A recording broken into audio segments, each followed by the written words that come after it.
J'ai le sentiment d'être sur le toit du monde ici, donc le soleil, c'est tranquille.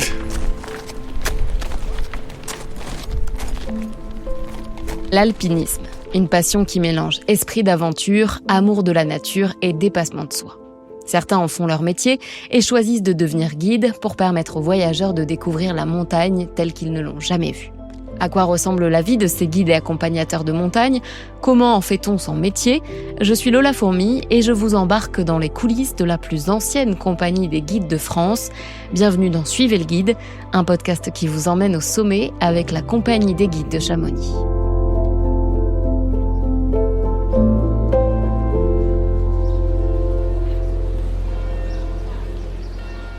S'élancer en haute montagne, c'est une expérience incroyable, qui peut aussi être dangereuse. Pour ma toute première aventure glaciaire, j'ai donc choisi de suivre les pas d'un professionnel, un membre de la compagnie des guides de Chamonix.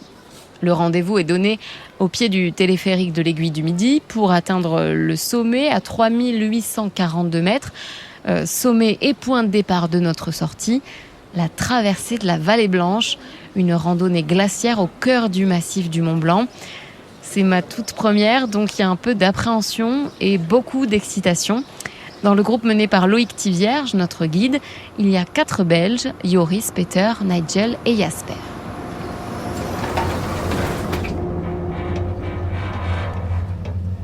Alors moi c'est Loïc Thivierge, j'ai 30 ans maintenant.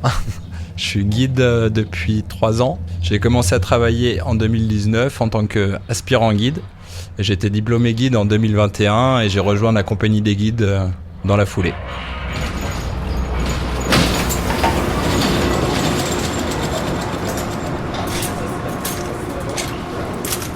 J'ouvre bien au maximum. Alors vous avez bien tous au niveau du matériel, crampons, on va les prévenir. Je vois que vous avez tous le baudrier. Ouais. Et vous, c'est votre première rando ? Nous, oui. Vous deux, oui ? Lui, pas. Nous, on a déjà fait 4-5 fois le glacier, mais le traverse, c'est la première fois. Et vous, qu'est-ce qui vous plaît dans la randonnée ? Pourquoi vous venez ici randonner ? Et pourquoi vous avez fait appel à la compagnie des guides ? Parce que c'est une compagnie officielle et le traverse de le glacier, c'est quelque chose qui n'est pas sans danger. Alors, je vais être traversé dans de bonnes mains. Alors, comme ça, j'ai contacté la compagnie de guide de Chamonix. Ouais. On va s'amuser, je crois. Hein. Je me chie un peu dessus, mais je crois qu'on va s'amuser. On va avoir du beau temps, on va faire un peu de bronzage. Et on va profiter de l'expérience. Je crois que ça va un peu changer aussi l'esprit de vie, parce que tout le monde qui est déjà passé dit que c'est une belle expérience et que ça change un peu les gens. Donc on va vivre un beau moment. Voilà. Pas trop de stress ? Non. Hier, un peu, mais aujourd'hui, ça va, ça marche. C'est trop tard, là, de toute façon, on y est. Ouais, c'est vrai. Pas très facile de marcher avec les crampons. Ouais, pour le béton, c'est jamais mieux dans l'année. La partie la plus complexe de cette randonnée, c'est de descendre l'arête de l'Aiguille du Midi, un passage étroit, plutôt vertigineux, qui permet ensuite d'atteindre la Vallée Blanche. Ce que je vais vous demander, donc, c'est de toujours avoir la corde bien tendue entre nous. D'accord ? La corde tendue, c'est la sécurité. Au niveau du placement des pieds, hein, on a bien 12 pointes sur les crampons. Donc on va essayer de les faire pénétrer bien tout en même temps. La neige, on va pas lui faire de mal, on peut y aller. D'accord ? C'est quoi le principal risque là, Loïc, s'il y en a un ? Alors, le risque, c'est de dévisser côté nord. Celui-là, on n'y pense pas trop parce que, en tout cas, si on y dévisse, on n'y dévissera qu'une seule fois. Donc c'est très dangereux. Voilà, il y a une pente de 1000 mètres à gauche là. Si on commence à glisser, ben là, on s'arrête plus. Donc là, on essaye vraiment de bien bétonner, comme on dit, hein, pour peut-être un petit peu surassurer. Là, c'est le moment le plus délicat de notre journée pour nous. Hein. D'accord ? Alors moi, je suis accompagnée par Rémi Péché, un autre guide de la compagnie. C'est lui qui va me faire traverser l'arête. Là, on est dans la grotte de glace, on va sortir sur l'arête. Donc tout de suite, ça va être un peu plus impressionnant. Donc je coince le micro dans mon manteau pour tenter de vous faire suivre ça au plus proche. Oh, c'est incroyable.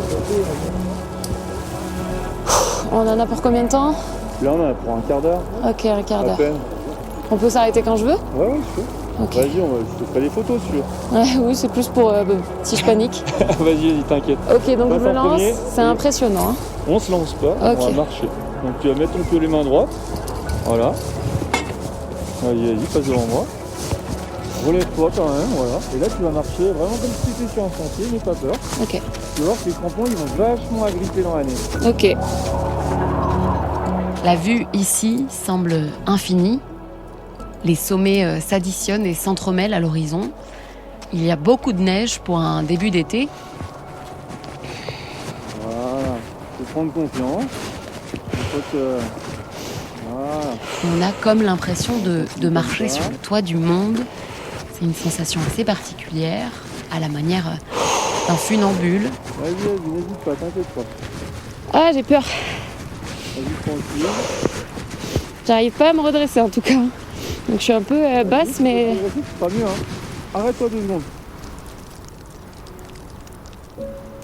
Alors ici, il faut faire confiance, car en cas de chute, le guide est notre survie. Et c'est une expérience assez indescriptible. Alors, là, relève-toi un peu et tu vas faire des vrais pas, là, regarde. Fais des vrais pas. Voilà. Ah, je suis crispée. Voilà, regarde, là, ça va mieux hein, déjà. Ouais, ça va mieux là. Fais confiance en tes pieds. Ah, c'est beau, hein. continue. Putain. Ah, c'est beau, mais ça, c'est impressionnant. Hein. Voilà, ça je remonte direct. Allez, ça marche.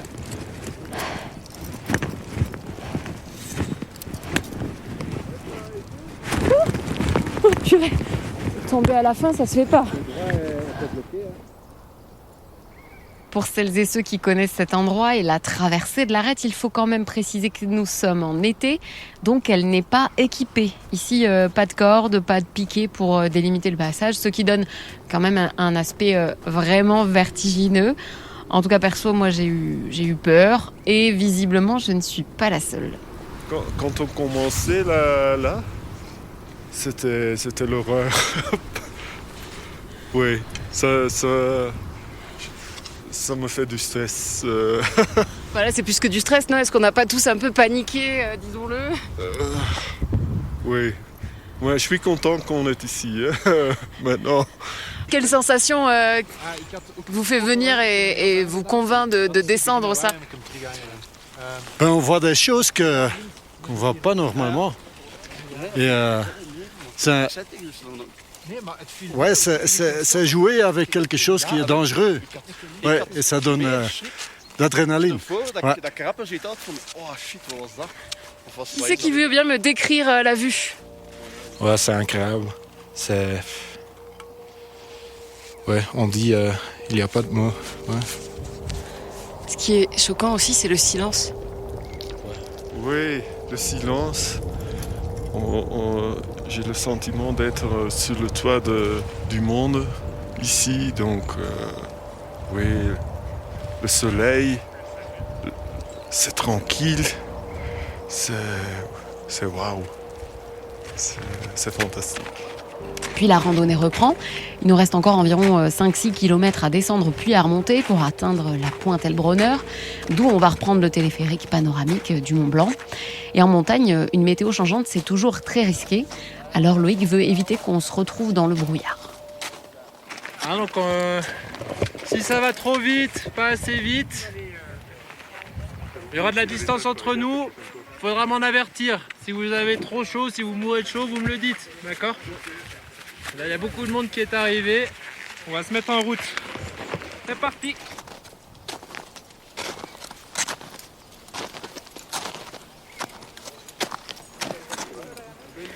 Donc là, on fait une pause. On est à peu près, je pense, à la moitié de la rando. Il nous reste une grosse montée pour arriver jusqu'au refuge. Là, j'aimerais bien souligner quelque chose. C'est que vous avez vraiment de la chance de voir la montagne comme ça. Le rôle du guide, en fait, c'est aussi d'être une vigie, une sentinelle, quelqu'un qui alerte et qui informe sur la montagne. Elle est blanche, elle est belle. On est au mois de juillet. Hein, ça c'était il y a 20 ans, il y a 30 ans, elle était toujours comme ça. Maintenant, ça devient exceptionnel. Et vous voyez ça, tout ces trucs orange par terre? Ça, c'est le Sahara. Hein, là, ça devient assez récurrent maintenant. De plus en plus, on a des forts épisodes météorologiques parce que le climat au niveau mondial, il se dérègle. Donc on a des très forts vents qui vont soulever les plus petites particules du Sahara, là, qui vont se retrouver très haut dans l'atmosphère et qui vont ressortir comme dans les périodes de fort vent du sud ici et se déposer un peu de partout. Donc ça, l'hiver, ça nous crée des problématiques. On a un risque d'avalanche à cause de ça. L'été, ça nous fait fondre nos glaciers plus rapidement parce que le noir, ça absorbe plus la chaleur que le blanc. Voilà. Donc, on est content. Moi, je suis content de la voir belle un peu comme ça. Et je voulais juste que vous en soyez conscients. Les guides de haute montagne sont en effet les vigies de la crise climatique. À chaque sortie, ils observent, ils s'adaptent aux modifications du paysage et lancent l'alerte autant auprès de leurs collègues que de leurs clients. Moi, j'ai pas connu la même montagne que mon père. Guide à la compagnie aussi a connu. En étant né, j'ai juste de voir les glaciers depuis la vallée, comme ils ont évolué de mes souvenirs de quand j'étais gamin. Ça a quand même sacrément baissé. Et puis là, c'est... on va dire ça, c'est pas en s'arrangeant, ça va de manière exponentielle. Cette traversée, comme toutes les autres finalement, comporte évidemment des risques. On a vu ce passage là. Ça, juste derrière la pointe qui est devant nous là, on voit un gros glacier suspendu. Et donc ça s'appelle une chute de sérac. Et donc la seule manière d'évacuer le surplus de glace, c'est qu'il y a des morceaux qui se détachent de temps en temps. Donc ça veut dire peut-être dans 5 minutes, peut-être rien pendant 5 jours, peut-être rien pendant une semaine. Donc ça, c'est ce qu'on appelle un danger objectif en montagne. Les dangers objectifs, c'est ceux qu'on va essayer d'éviter au maximum. C'est ceux qu'on ne peut pas contrôler, donc on essaie de les minimiser. Parce que là, ce qui peut se passer, c'est qu'il y a carrément des pans qui pourraient nous tomber dessus. Voilà, on aura un glacier suspendu au-dessus de nous, donc, et lui, il prévient pas quand il lâche des morceaux de glace. Donc le risque zéro, il n'existe jamais en fait. Le risque zéro n'existe pas, mais ça serait tellement ennuyant sinon. On est quand même dans une société là qui accepte de moins en moins la prise de risque. Et c'est quand même une belle chance de pouvoir prendre cette liberté d'aller en prendre quelques-uns. C'est comme j'ai envie de citer un de mes profs à l'ENSA, Philippe Magnin. Mieux vaut perdre 2 minutes dans la vie que de perdre la vie en 2 minutes.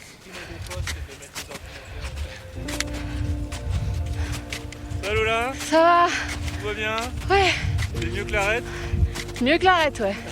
C'est un autre effort, quoi. Quand même contente d'arriver, mais la vue est incroyable. Pas mal. On est en train d'arriver, on entend le téléphérique. On a la dent du géant d'un côté.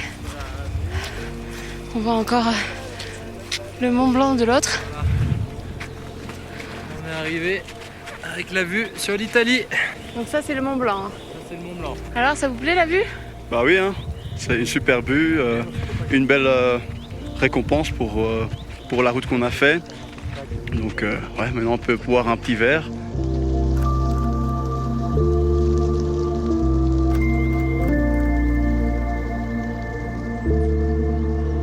Après plusieurs heures d'efforts, nous atteignons enfin la pointe Elbronner et sa vue sur le Mont Blanc, une aventure riche en émotions et en souvenirs.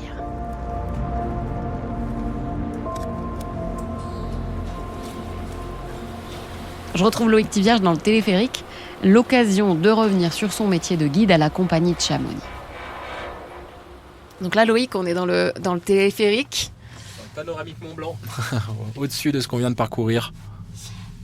Justement, on voit cet endroit où on a entendu les séracs qui commençaient à s'effondrer.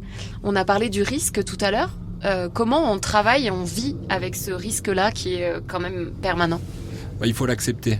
Hein. Sinon, on fera plus rien. Ça, c'est évident. Et accepter, en être conscient et essayer de le minimiser le plus possible. Vos proches, comment ils vivent en sachant que c'est votre métier et qu'il peut y avoir des accidents très graves? Mon père est guide, donc on dit qu'un bon guide est un vieux guide. Hein. Donc c'est un guide avec beaucoup d'expérience maintenant. Et donc il sait tout ce qui peut se passer, toutes les mauvaises choses qui peuvent arriver. Mais en même temps, on sait ce risque-là, on va le rechercher. À quel âge vous êtes tombé dans la montagne, si je peux dire ça comme ça, et qu'est-ce qui vous a fait y rester, puis en faire votre métier carrément? Moi, j'ai toujours pratiqué un petit peu d'escalade, un peu de montagne avec mon père. Moi, je ressentais pas vraiment une excitation particulière, mais en même temps, j'apprenais beaucoup. Et puis un jour, il m'a emmené sur la traversée entre l'aiguille du Midi et l'aiguille du Plan. Et alors là, pour moi, j'ai vraiment compris ce que je venais chercher là-haut, et j'ai vraiment eu un déclic. Donc à l'époque, j'étais dans des études d'ingénieur à Lyon. Ces études, elles étaient un petit peu en pente descendante, on va dire. Et je me suis dit, pourquoi ne pas faire ça? Pourquoi ne pas profiter de la vie, faire un beau métier? Et je me suis lancé. Et alors, pourquoi la compagnie? Pour moi, la compagnie des guides, déjà, c'est 200 ans d'histoire. S'inscrire dans cette petite... Mettre une petite pierre à l'édifice là-dedans, on en est fiers. Et puis, pour moi, en tant que chamoniard, guide à Chamonix, c'est la compagnie des guides de Chamonix. Point. Pas de débat. Donc là, tout à l'heure, on est arrivé par là. Voilà, là, on voit bien le parcours qu'on a pris, descendu l'arête. Et puis, c'est 5-6 km de traversée. On a fait un bon rythme. Je suis content. Ouais, on a été efficace. Je n'ai pas regardé la montre. Une bonne journée en montagne, on n'a pas forcément besoin de regarder la montre. Ça, c'est un luxe. Ok, on va se préparer à débarquer. Bravo!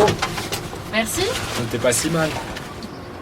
Retour en ville et direction maintenant le bureau des guides de la compagnie pour tenter de comprendre ce qui fait le secret de cette corporation. C'est drôle parce que le centre-ville de Chamonix est rempli de touristes. Il y a beaucoup de gens avec des valises. On croise beaucoup de gens avec des bâtons de randonnée ou des impairs de randonnée. Et dans la rue principale, on croise cette illustration, bureau de la compagnie des guides, renseignements, avec 5 hommes dessinés, peints, assis, et debout avec des piolets, des cordes, des crampons de l'époque. Et cette date, 1821, la date de la création de la compagnie, comme un petit clin d'œil en plein milieu du centre-ville. Au bureau, les clients défilent. La compagnie vend environ 200 courses par jour, donc en moyenne 10 000 par an. Elle compte 260 membres, mais pas seulement des guides. Il y a aussi des accompagnateurs et accompagnatrices en moyenne montagne, des moniteurs d'escalade ou encore de canyoning. Vous l'achetez le matin même. Ah, c'est le matin même, il n'y a pas besoin de réserver.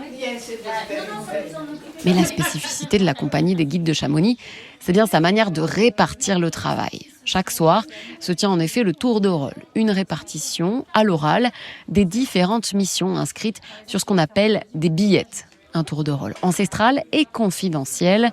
Personne n'a jamais pu l'enregistrer ou le filmer. Claude Marin est ancien guide. C'est surtout celui qu'on surnomme l'historien de la compagnie, car cette histoire, il la connaît très bien. Celle-ci remonte à la création de la structure en 1821 et s'accélère à partir de sa reconnaissance officielle par le royaume de Sardes. On est alors en 1823. Déjà, la première chose, c'est que cette compagnie des guides a été créée en 1823. Mais déjà bien avant, il y avait des guides, puisque la première ascension du Mont Blanc, c'est 1786, et on peut dire que ça part de là. Donc entre 1790 et 1823, les guides, entre eux, s'organisaient pour emmener des clients au Mont Blanc. Et puis à un moment donné, il est apparu que à la fois l'administration sarde de l'époque, puisque nous n'étions pas encore français, a voulu organiser la profession de guide et pour répondre à une demande des clients qui était sans arrêt sollicitée, trop sollicitée. Donc il fallait organiser tout ça avant que ça parte vraiment dans tous les sens. Voilà. Donc depuis un peu plus de 200 ans maintenant, cette compagnie des guides est organisée comme ça. Donc la compagnie des guides organise le travail, donc, reçoit les clients, répond à leurs demandes et après distribue ce travail entre tous les guides. Donc il y a toute une organisation qui s'est mise en place avec le fameux tour de rôle qui fait que les guides choisissent leur journée de travail, leur course à faire sans obligation particulière.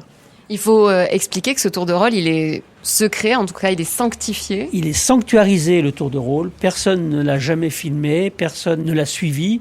Et les guides tiennent à ce que ça reste comme ça. C'est à la fois un lieu d'échange entre les guides, les conditions de la montagne, les conditions des courses, les chutes, s'il y a des risques d'avalanche, de chutes de pierres par exemple. Et puis certaines fois, les guides entre eux ont des choses à se dire, quoi. Et c'est l'occasion cette occasion-là de le dire. Pourquoi, à votre avis, c'est un système qui perdure dans une société où, on le voit, la coopérative n'est pas toujours à la mode? Pourquoi la compagnie des guides et comment elle tire son épingle du jeu? Oui, on peut dire que c'est assez exceptionnel qu'une association comme ça perdure au bout de 200 ans, tout en faisant travailler aujourd'hui plus de 200 personnes. Donc ça, c'est assez remarquable. Et solidairement, il faut qu'on soit fort aussi, parce que c'est un métier qui est difficile, qui est dangereux. Il y a toujours des blessés, et il y a aussi cette solidarité qui intervient. Nous, on peut dire que la compagnie des guides, on est assez exemplaire, et c'est ça aussi qui fait la notoriété de notre système et de notre organisation. Une notoriété qui participe toujours à attirer de nouvelles recrues. Olivier Grébert, le président de la compagnie. Qu'est-ce qui motive alors ces personnes qui continuent de vouloir intégrer la compagnie 200 ans après? Quelles valeurs, à votre avis, les attirent? Je pense que c'est un peu les mêmes valeurs que celles qui m'ont attiré à la compagnie. Il y a quand même une certaine reconnaissance de dire j'entre dans l'histoire de la montagne. Il y a du prestige, mais il y a également de la responsabilité aussi. Alors, ça veut dire qu'il y a donc des nouvelles recrues qui postulent chaque année. Comment ça se passe? Comment on intègre la compagnie? Il y a effectivement une trentaine de postulants chaque année. Le comité va faire une présélection d'un certain nombre de ces candidats, les proposer comme stagiaires. Ils vont faire 2 ans de stagiaires et au bout de ces 2 ans, ils vont être proposés au vote en assemblée générale qui va décider de les intégrer ou pas en fonction de leur investissement dans la structure. Et à partir de là, ils vont être membres de l'association Compagnie des Guides. Voilà. Et donc, dans cette présélection, qu'est-ce qui est regardé? Quels sont les critères auxquels vous faites attention? J'imagine qu'il faut que les guides soient déjà diplômés. La base, effectivement, est d'avoir le diplôme de guide et d'avoir déjà travaillé pour la structure comme renfort de façon à ce que on ait une idée de leur façon de pratiquer. Ensuite, les critères de sélection, c'est, on va dire, extrêmement compliqué dans le sens où tous les candidats qui se présentent ont un niveau technique qui leur permet d'intégrer la structure. C'est toujours un moment extrêmement compliqué. Intégrer la compagnie, c'est à la fois un symbole et une fierté. C'est faire partie d'une famille et d'une histoire. Mais pour cela, le chemin est long, car avant, il faut d'abord devenir guide. Et pour ça, intégrer l'unique école en France qui propose cette formation, l'ENSA, l'École nationale de ski et d'alpinisme. Dans le prochain épisode, nous suivrons les candidates et candidats dans les très rudes épreuves qui les mèneront ou non à l'intégration. Je suis Lola Fourmi et vous venez d'écouter un épisode du podcast Suivez le guide, proposé par la Compagnie des Guides de Chamonix, réalisé par César Defort et moi-même, produit par Natif, sous la direction éditoriale de Didier Tiberghien et Daniel Rodriguez. Le montage sonore est réalisé par Damien Talavera.